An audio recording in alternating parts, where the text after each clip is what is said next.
来关心天气，受到风面的影响，规礼拜各地天气拢袂稳定。干那拜三的雨势才会小可长雨。因那气温的部分，各地拢会略略降温，北部是会更较明显，所以提醒观众朋友要注意天气的变化。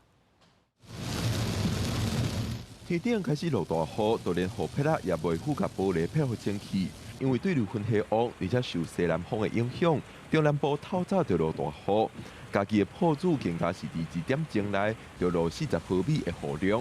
气象署8日早时会针对中南部5个县市发布大雨特报。气象署表示，这礼拜的天气真无稳定，会有2波方面报道，全台拢会受影响。今天午后雷阵雨可能在北部地区、东北部地区跟中南部山区会带来大雨或甚至局部豪雨的情形。一直在明天的下半天到周三的时候，降雨的范围会稍微缩小一点点。在西侧的话，在华南这边还是有一块锋面，锋面的影响之下，可能带南边比较多的水汽，所以周四的时候下雨的范围又会在逐渐的增多。气象署表示，第2波方面估计伫拜5豆挖进台湾，拜6开始各地头的雨势会增加，气温的方面也会小可下降。尤其伫北部地区感受会更加明显，早时的高温大约伫25度左右。周五因为锋面接近，西南风影响明显，午后都要注意会有局部较大雨势出现的机会。另外，在下一波周6、周日影响的锋面的时候，一样在西半部地区、东北部地区也都是要注意会有大雷雨、会有局部较大雨势出现的机会。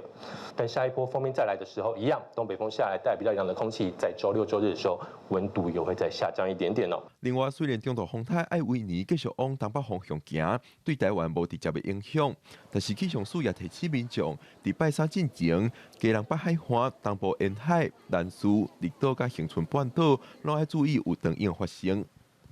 记者林玉凯台北报道。